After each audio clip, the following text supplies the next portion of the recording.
बच्चों आज हम पढ़ेंगे द पावर ऑफ डिटर्मिनेशन, जो हमारी English text book class 10th की है। उसके सेकेंड लेसन के जो लॉन्ग आंसर्स हमारे बचे हुए थे, जिसके आंसर्स हमें 3 to 4 सेंटेंसेस में देना है बच्चों। तो आज हम उन पर ही चर्चा करेंगे। तो चलिए बच्चों देखते हैं जो हमारा लॉन्ग आंसर्स है बी सेक्शन के अंतर्गत। जो हमारा फर्स्ट क्वेश्चन है, हमारा फर्स्ट क्वेश्चन बोल रहा है बच्चों, what was the effect of the doctors words on the terribly burned boy. Effect यानी होता है बच्चों प्रभाव। What was the effect of the doctors words, यानी कि डॉक्टर के शब्दों का बुरी तरीके से जले हुए लड़के पर क्या प्रभाव पड़ा। ये बच्चों इंपॉर्टेंट क्वेश्चंस है, प्लस ये 3 to 4 सेंटेंसेस में देना है। तो ये आपके लिए बड़े सेंटेंस वाले आंसर इसमें आपको तैयार करने हैं, प्लस इसमें आपको बहुत अच्छे से समझने की ज़रूरत है ताकि आपका आंसर बहुत अच्छे से प्रिपेयर हो जाए। तो बच्चों इसमें जो हमसे पूछा गया है कि भाई डॉक्टर के शब्दों का क्या प्रभाव पड़ा उस बुरी तरीके से जली हुई लड़की के ऊपर, तो हम यहाँ पे देखेंगे इसके कीवर्ड्स मैंने यहीं से निकाला है बच्चों। हमको सारे आंसर्स को कोशिश करना है कि हम क्वेश्चन से ही हेल्प लेके उसके कीवर्ड्स को निकालें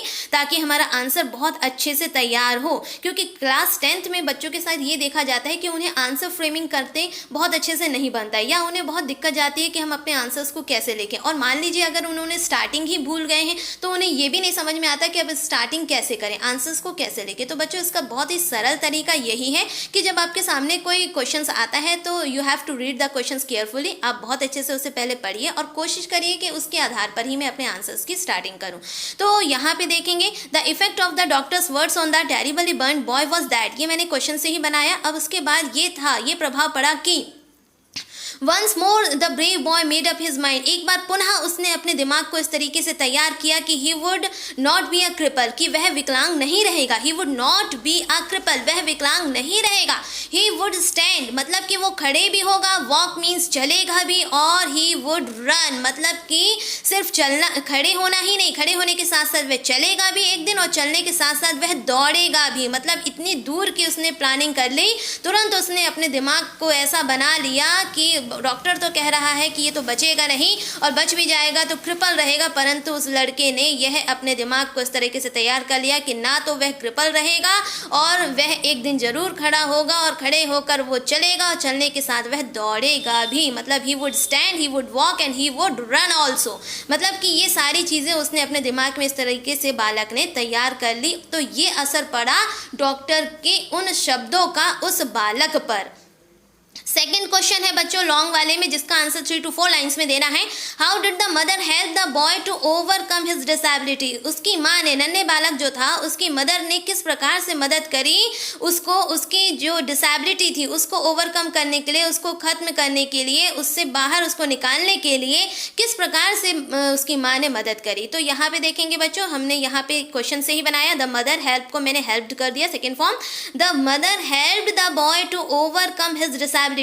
यहाँ तक हमने क्वेश्चन से बनाया है। उसके बाद हमने लिखा है she would massage his little legs daily, यानी कि उसकी माँ क्या किया करती थी, निरंतर अपने बालक के पैरों की मसाज किया करती थी, मालिश किया करती थी। She would massage his little legs, उसके छोटे छोटे पैरों की वो निरंतर मसाज किया करती थी। She took him out on a wheelchair to get fresh air, और वह उसे व्हील चेयर पे बिठाकर बाहर कोर्टयार्ड में या यार्ड पर ले जाती थी, जहाँ पर उसे क्या मिल सके, ताज़ी हवा या ताज़ी वायु मिल सके। तो शी टुक हिम, मतलब कि वह उसे ले जाती थी आउट यानी बाहर ले जाती थी, व्हील चेयर पर ही उसे बाहर ले जाती थी फ्रेश एयर के लिए।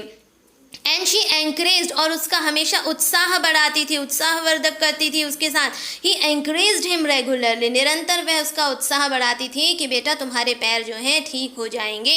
इस प्रकार से उसकी माँ जो है उसने बहुत ज़्यादा मदद करी उसको क्या ओवरकम करने में, उस बालक की डिसेबिलिटी से उसको बाहर निकालने में। तो ये बच्चों ये इंपॉर्टेंट क्वेश्चन है कि माँ ने क्या मदद करी। तो इसमें हमें तो बहुत अच्छे से ये बात तो याद रखनी है कि उसकी माँ ने रेगुलर मसाज करी थी। अब रेगुलर मसाज करने के साथ साथ वो उसे एंकरेज्ड भी करती थी, मोटिवेट भी करती थी, प्लस उसे डेली व्हील चेयर में बैठा के वह आंगन पे शुद्ध हवा के लिए, कि उसे अच्छी खुली वातावरण मिले, खुली हवा मिले, इसके लिए वह उसे निरंतर बाहर लेके जाती थी। तो इस प्रकार से माँ ने मदद करी थी बालक की।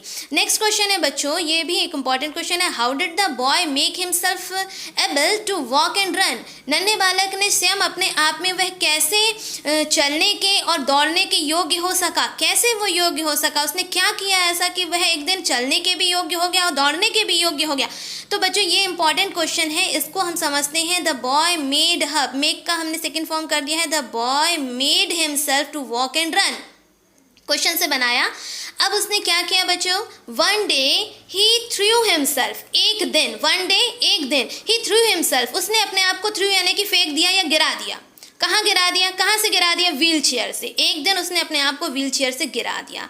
ही threw himself from the wheelchair and pulled himself, और उसने अपने आप को उठाया, मतलब पुल्ड मतलब खींचा, अपने शरीर को खींचा, पुल्ड अपने आप को उसने खींचा, pulled himself across the grass, मतलब घास के पार होते हुए उसने घास के ऊपर से अपने आप को खींचा, अपने शरीर को खींचा। उसके बाद बच्चों यहाँ पे देखेंगे, खींचने के बाद उसने क्या, सबसे पहले तो यहाँ पे ये उसने अपने आप को व्हील चेयर से गिरा दिया, और व्हील चेयर से गिराने के बाद उसने अपने आप को पुल्ड किया। कहाँ से किया? अक्रॉस द ग्रास किया। देन उसके बाद ही रेज्ड हिमसेल्फ, उसने अपने आप को उठाया, हिमसेल्फ यानी अपने आप को उसने उठाया, अप यानी ऊपर उठाया। ऑन द फेंस, फेंस मतलब जो बाड़ा रहता है, जो बाउंड्री रहती है, बाड़ा रहता है, उसने अपने आप को उठाया और फेंस तक उसने अपने आप को उठाया। एंड स्टैक बाय स्टैक मतलब सहारे सहारे से, जो बाड़ी बनी रहती है उसके सहारे सहारे से ही बेगन ड्रैगिंग हिमसेल्फ, अपने आप को धीरे धीरे बाड़े की सहायता से, सहारे सहारे से उसने अपने आप को ड्रैगिंग करना यानी कि घसीटना, सहारे सहारे से अपने शरीर को बढ़ाते हुए घसीटना उसने शुरू कर दिया।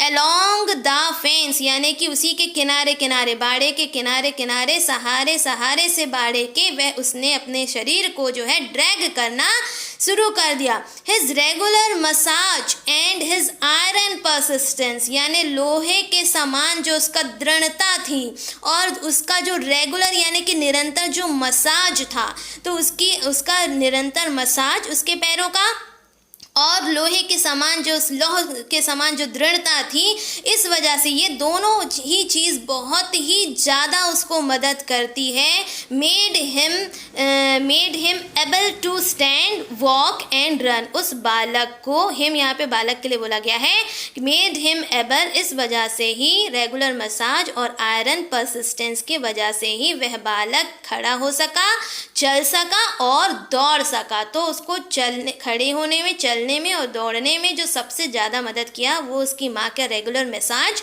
और उसके खुद का दृढ़ संकल्प, उसकी खुद की दृढ़ता, लोहे के समान जो मजबूत थी, और खुद के द्वारा जो निरंतर उसने प्रयास किया, तो यही वजह बनी कि उसने अपने आप को एक दिन योग्य बना लिया चलने के और दौड़ने के। बच्चों अब इसके बाद हमारा जो 4th नंबर का क्वेश्चन देखेंगे बच्चों, ये हमारा 4th नंबर का क्वेश्चन भी बहुत इंपॉर्टेंट है, इसे जरा देख लेते हैं। Describe the factors which enable the boy to become the world's fastest mile runner। अब ये बताना है, इसमें इसको वर्णन करके हमें बताना है कि वो कौन कौन से ऐसे तथ्य थे जिसने उस बालक को संसार का सबसे तेज दौड़ने वाला धावक बना दिया। ऐसे कौन से तथ्य थे जिस वजह से वह बालक जो है संसार का सबसे तेज दौड़ने वाला धावक बन सका? तो कीवर्ड्स हमने क्वेश्चन से निकाला। The factor which enable the boy to become the world fastest mile runner are, मतलब कि अब यहाँ पे मैं उन फैक्टर्स को बताऊंगी, उन तथ्यों को बताऊंगी जिस वजह से वह बालक जो है वर्ल्ड का, संसार का सबसे तेज दौड़ने वाला धावक बना, जिसका नाम था ग्लेन कनिंघम जी। तो ये कैसे बना? सबसे पहला उनका फैक्टर था कि उसकी जो डिटर्मिनेशन थी, यानी कि जो उसकी दृढ़ निश्चय था वो बहुत ही स्ट्रांग था, बहुत ही मजबूत था। दृढ़ निश्चय सबके पास होता है, लेकिन हमारा दृढ़ निश्चय बिल्कुल मजबूत होना चाहिए, स्ट्रांग होना चाहिए। हिज आयरन परसिस्टेंस यानी उसका जो लोहे के समान जो दृढ़ता थी, दृढ़ता किस चीज़ की थी कि वह चलेगा, वह कभी कृपल नहीं रहेगा, वह चलेगा, निश्चित चलेगा। उसने मन में हर हाल में ये संकल्प कर लिया था कि वह चलेगा, तो ये उसका आयरन परसिस्टेंस था चलने के लिए, तो एक ये भी बहुत बड़ा फैक्टर था। उसके बाद तीसरा, हिज मदर्स नर्सिंग, उसकी माँ ने उसकी बहुत अच्छे से सेवा करी, देखभाल करी, जिस वजह से वह बालक जो था अपने आप में इतना योग्य हो सका कि उसने अपने पैरों को फिर से ठीक कर लिया। उसके बाद उसकी माँ का मसाज, उसकी माँ उसके पैरों की उसकी क्या किया करती थी? मदर्स मसाज, मतलब उसकी जो माँ मसाज करती थी, मालिश करती थी, इस वजह से भी उसके जो निर्जीव पैरों में धीरे धीरे धीरे धीरे जान आने लगी और उसमें हरकतें होने लगी। और लास्ट में बच्चों हिज रिजोल्यूशन यानी कि उसका जो दृढ़ संकल्प था, हिज रिजोल्यूशन टू सर्वाइव, कि वह जिएगा, जिस बालक को बोला गया था कि वह निश्चित मर जाएगा, उसी का दृढ़ संकल्प था कि वह निश्चित ही जिएगा। तो ये ऐसे 5 ऐसे तथ्य थे जिन्होंने उस बालक को इस संसार का सबसे तेज दौड़ने वाला धावक बनने के लिए प्रेरित कर दिया, क्योंकि ये सारे स्ट्रॉन्ग पॉइंट्स उसके अंदर थे, जिस वजह से उसने निरंतर प्रयास किया और एक दिन पूरे संसार का सबसे तेज दौड़ने वाला धावक बनने का उसने मुकाम हासिल कर लिया। वह बालक जिसे बोला गया था कि ये तो कभी भी जी ही नहीं सकता और जी गया तो कृपल यानी कि विकलांग जीवन जिएगा, वह बालक एक दिन क्या मुकाम उसने हासिल किया कि संसार का सबसे तेज दौड़ने वाला धावक बना। अब लास्ट क्वेश्चन है कि ये इस कहानी जो हमने पढ़ी जिसका नाम था द पावर ऑफ डिटर्मिनेशन, तो what we learn from the story, हमने इस कहानी से क्या सीखा बच्चों, क्या सीखा। ये कहानी तो हमें बहुत प्रेरित करती है, इससे हमने बहुत सी चीज़ें सीखी हैं और जो निश्चित ही हमारे जीवन पर भी हम इसे लागू कर सकते हैं कि हमें भी अपने संघर्षों का सामना बिल्कुल दृढ़ता से करना चाहिए। तो we learn from the story, ये बच्चों मैंने क्वेश्चन से ही बनाया कि हमने इस कहानी से सीखा कि if we have a strong power of determination, यदि हमारे पास मजबूत शक्ति है और दृढ़ निश्चय हमारा यदि मजबूत है, दृढ़ निश्चयता की शक्ति यदि बिल्कुल मजबूत है, स्ट्रॉन्ग है, तो वी कैन गेट सक्सेस, यानी कि हम सफलता पा सकते हैं in any difficult task, whatever the difficult task, but we will definitely get the success. किसी भी प्रकार का हमारे सामने कठिन पहाड़ जैसा मुकाम भी क्यों ना आ जाए, यदि हमारे पास स्ट्रॉन्ग पावर ऑफ डिटर्मिनेशन है, स्ट्रॉन्ग पावर ऑफ डिटर्मिनेशन है, ये वर्ड्स आपको बिल्कुल ऐसे ही याद कर लेना है। स्ट्रॉन्ग पावर ऑफ डिटर्मिनेशन यदि हमारे पास है तो हम कोई भी काम में, कोई भी डिफिकल्ट यानी कठिन काम में सफलता निश्चित ही प्राप्त कर सकते हैं। तो बच्चों ये था हमारा इसका लास्ट आंसर। तो हमको इसे अपनी कॉपी में बच्चों बहुत अच्छे से तैयार कर लेना है, ताकि जब भी आप अपनी कॉपी के आंसर्स देखेंगे तो आप इसी प्रकार से उसको तैयार करेंगे। एग्ज़ाम्स में, हमारे बोर्ड एग्ज़ाम्स के पेपर में हमें आंसर्स को बच्चों बहुत अच्छे से राइट करना पड़ता है। आपकी वहाँ पे राइटिंग, आपका स्पेलिंग, सब चीज़ वहाँ पे चेकआउट होता है और इस वजह से जो मेरिटोरियस बच्चे होते हैं वो हाईएस्ट स्कोर करते हैं बोर्ड एग्जामिनेशन में। तो ये सारी चीज़ें भी बच्चों मैं आपको आने वाले वीडियोज़ में बताऊँगी। तो अभी के लिए बस इतना ही है। मैं उम्मीद करती हूँ कि आपको ये वीडियो पसंद आया होगा और आप जो हैं इनके सारे आंसर्स को बहुत अच्छे से तैयार करेंगे। तो नेक्स्ट क्लास में हम आगे के बारे में अब आपको आगे बताएंगे। Thank you.